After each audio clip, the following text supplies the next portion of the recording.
ý tao khâu trôi lươn mấy cái đám hết đâu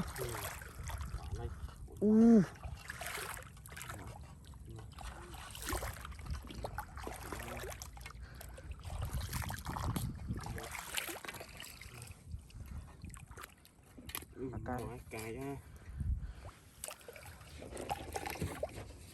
tao khâu trôi lươn á ý da da bạn vô ý da mà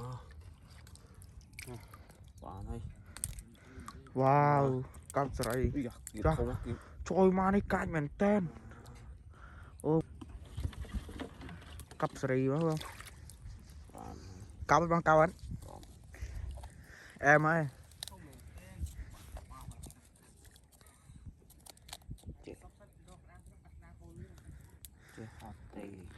wow em xem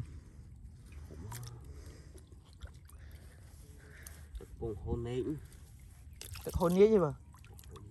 ồ tự hôn nghĩa sao mà hồi chơi này hôn nến wow